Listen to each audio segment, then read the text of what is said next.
We're with Coach Diener, a 72-50 victory over Illinois Tech. Kind of give your initial thoughts of the game. I was really happy with our defensive approach. That was a huge thing for us. Illinois Tech's coming in here, having lost a bunch in a row. So the last thing you want to do with a team that's maybe struggling a little bit is give them confidence and make them feel comfortable. So we had a great presence on the ball, I thought.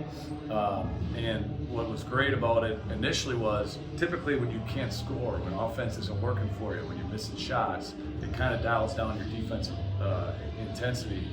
And we, at the beginning of the game, couldn't put the ball in the basket, but our defense was still pretty stout, we were playing really hard. So that's a great sign, and just overall good effort. It's good for us to get a win, get our confidence back.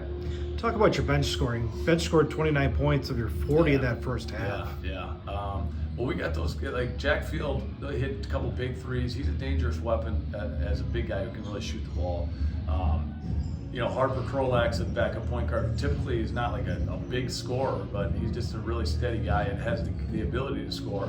And then Malik Hall is a guy who scores all the time, and so he had it going a little bit. Those guys came in and gave us a great lift. I thought our starters did a great job of setting the tone again defensively with their intensity, and then the guys came off the bench and kind of took the lid off for us and got us a nice lead.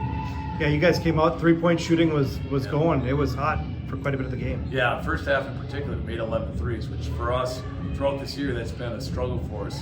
We haven't shot the ball really well.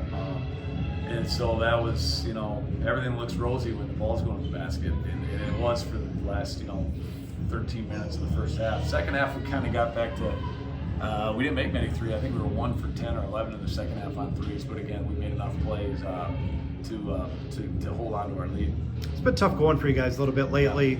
How good was it to come out and just put a good performance?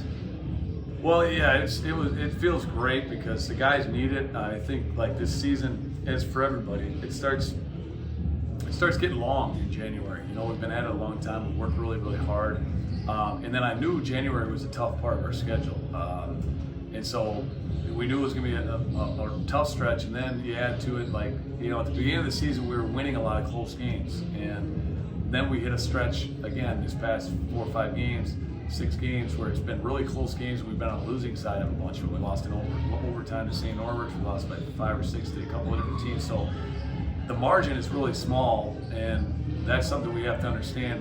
And the way to close that margin is just to, obviously, cliche stuff, but work hard, continue to be bought into what we're doing.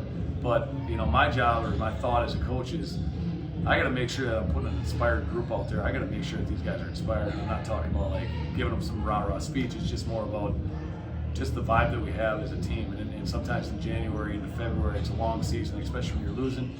And so it feels good. I told them, it just takes one win to get us kind of feeling good about and remembering the team that we are, for the majority of the season. Congratulations, Coach. I appreciate it, Nick. Yep, Thank you. 72-50 victory tonight over Illinois Tech. More details at saberathletics.com.